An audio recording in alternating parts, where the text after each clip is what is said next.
नमस्कार। दवाई के एक नए वीडियो में आपका स्वागत है। हम लोग पेट दर्द से जुड़ी अलग-अलग दवा के बारे में बात कर रहे थे, तो आज उसी क्रम में एक ऐसी दवा के बारे में बात करेंगे जिसका सिंगल फॉर्मुलेशन नहीं बनता है। ये कॉम्बिनेशन में हमेशा यूज़ होता है और ये एंटी स्पॉज़मेटिक ड्रग है और नॉन कोलिनर्जिक मेडिकेशन है, यानी कि अपना कोलिनर्जिक इफ़ेक्ट ये नहीं दिखाता है। इसका जो कॉम्बिनेशन है वो आपको होता है पिटोफेनॉन, फेनपीवेरेनियम ब्रोमाइड और मेटामिज़ोल, यानी इस दवा का नाम है आपको पिटोफेनॉन।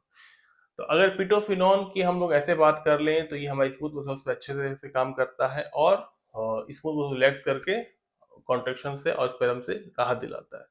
अगर मैकेनिज्म ऑफ एक्शन की बात करें तो जैसा मैंने कहा कि स्मूथ मसल्स पे अच्छे से काम करता है, तो ये मायोट्रोपिक इफेक्ट दिखाता है, यानी हमारा जो स्मूथ मसल्स होता है खास करके गैस्ट्रोइंटेस्टिनल ट्रैक्ट का और यूरिन ट्रैक्ट का, उसको ये रिलैक्स कर देता है, जिसकी वजह से कॉन्ट्रैक्शन कम हो जाती है। होता ये है कि जो भी स्मूथ मसल सेल्स होते हैं उसमें ये कैल्शियम का कंसंट्रेशन को कम कर देता है, कैल्शियम के अपटेक को बंद कर देता है, जिसकी वजह से मसल्स रिलैक्स हो जाते हैं और अच्छे तरीके से स्पैज़म और दर्द जो है वो कम हो जाता है। इसके अलावा फेनपीवेरेनियम ब्रोमाइड जो है ये एंटी कोलिनर्जिक ड्रग है और ये कोलिनर्जिक इफेक्ट दिखाता है। इसके अलावा मेटामिज़ोल जो है वो एनाल्जेसिक ड्रग है। तो ये सब मिलके एक अच्छा पोटेंट दवा बनता है, अच्छा एक कॉम्बिनेशन तैयार होता है जो दर्द से तुरंत निजात दिलाता है।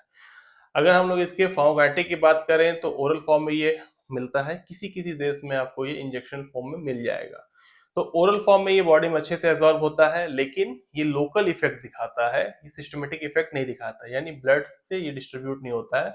मेनली जो भी स्मूथ मसल्स रिच ऑर्गन्स होते हैं, खास करके गैस्ट्रोइंटेस्टिनल ट्रैक्ट और यूरिन ट्रैक्ट, उनमें ये आसानी से एब्जॉर्ब होता है, डिस्ट्रीब्यूट होता है। इसके बाद इसका मेटाबॉलिज्म आपको लीवर में देखने को मिलता है। इसका ऑनसेट ऑफ एक्शन जो है वो 30 से 60 मिनट का है और इसका जो हाफ लाइफ है वो 4 से 6 घंटे का है। अगर हम लोग बात कर लें इसके यूजेस की, कहाँ-कहाँ इसे यूज़ कर सकते हो, तो पिटोफेनॉन को आप इंटर आईबीएस यानी कि इरिटेबल बाउल सिंड्रोम में आसानी से यूज़ कर सकते हो। ये वो कंडीशन होता है जहाँ पर कई लोगों में अलग-अलग सिम्पटम्स दिखाता है, जैसे पेट में दर्द होना, पेट में ब्लॉटिंग होना, बहुत ज़्यादा गैस बनना, किसी में कॉन्स्टिपेशन, किसी में डायरिया, स्पेज़म, मरोड़ होना और बहुत दर्द होना। ये कुछ कॉमन सिम्पटम्स हैं जो इरिटेबल बाउल सिंड्रोम में देखने को मिलते हैं, वहाँ पे आप इसका यूज़ कर सकते हो। इसके अलावा आप कोई भी जो पेट की दर्द होती है उसमें इसका यूज़ किया जा सकता है, या यूरिन ट्रैक्ट से जुड़ी समस्याओं में इसका यूज़ किया जा सकता है। दूसरा इसका यूज़ है वो है बाइलरी कॉलिक, या फिर आप बोल सकते हो गॉल ब्लैडर स्टोन की वजह से जो दर्द होता है, उससे राहत दिलाने के लिए इसका उपयोग करते हैं। तीसरा होता है रेनल कॉलिक, यानी किडनी स्टोन की वजह से जो दर्द हो रहा है, या यूरिटेरिक स्टोन, यानी कि यूरेटर में जो स्टोन बनते हैं या किडनी से आके जो फंस जाते हैं यूरेटर में, उसकी वजह से जो दर्द होता है, वहाँ पे इसका उपयोग आप कर सकते हो। इसके अलावा इंटेस्टिनल कॉलिक, यानी कि पेट में जो इंटेस्टाइन है उसमें मरोड़ होना, दर्द होना, वहाँ पे इसका उपयोग करके दर्द से आराम मिल सकता है। इसके अलावा डिस्मेनोरिया, यानी वो कंडीशन जहाँ पर पीरियड के क्रैम्प्स होते हैं, तो उससे निजात दिलाने के लिए भी इस दवा का उपयोग किया जाता है। इसके अलावा इसका यूज़ पोस्ट ऑपरेटिव पेन और स्पैज़म में, या फिर आप बोल सकते हो गायनेकोलॉजिकल पेन और स्पैज़म में भी इसका उपयोग करते हैं, ताकि दर्द से आराम मिल सके। तो मोटा-मोटी केस में पेट से जुड़ी जो भी मरोड़ और दर्द की समस्या होती है, आप उसमें इस दवा का उपयोग आँख बंद करके कर सकते हो। डोज की बात करें तो पिटोफेनोन का जो डोज होता है वो 5 mg का होता है। फेनपीपेनियम ब्रोमाइड का जो डोज होता है वो 0.5 mg का 0.1 mg का होता है और मेटामिजोल 500 mg में ये पाया जाता है। ठीक है, ये इसका डोज है। अगर हम लोग साइड इफेक्ट्स की बात कर लें तो नौसिया, वॉमिटिंग, गैस्ट्रिक अपसेट या जीआई अपसेट आप बोल सकते हो। इसके अलावा डिजीनेस, हेडेक और किसी किसी में हाइपोटेंशन और बहुत ज़्यादा पाल्पिटेशन एंड स्वेटिंग देखने को मिल जाता है। तो ये इसके कुछ साइड इफेक्ट है। ठीक है।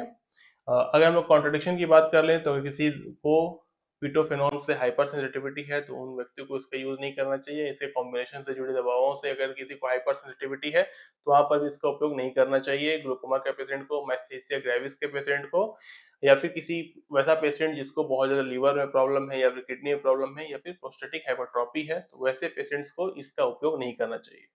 अगर हम लोग इसके ड्रग इंटरेक्शन की बात कर लें तो ये अल्कोहल के साथ, सीएनएच डिप्रेसेंट के साथ, एंटी कोलिनर्जिक ड्रग के साथ जो दूसरे एंटी कोलिनर्जिक ड्रग है, दूसरे एनएसएआईडी जो ड्रग है उनके साथ, या फिर एंटी हाइपरटेंसिव ड्रग के साथ इसका उपयोग नहीं करना चाहिए। प्रेगनेंसी की अगर बात करें, प्रेगनेंसी में इसका उपयोग ना करें, उतना ज़्यादा सेफ नहीं है और कुछ ज़्यादा डेटा भी हमारे पास नहीं है। वैसे कोई भी दवा को आप यूट्यूब पे वीडियो देख के प्रिस्क्राइब खुद के लिए ना करें। हमेशा अपने हेल्थ केयर प्रोफेशनल्स की सलाह लें, डॉक्टर की सलाह लें, फार्मासिस्ट की सलाह लें या फिर नर्सेस की सलाह लें। और तभी किसी दवा का उपयोग करें। उम्मीद है आपको वीडियो पसंद आया होगा। अगली वीडियो में फिर मिलेंगे, तब तक अपना ख्याल रखिए। जय हिंद।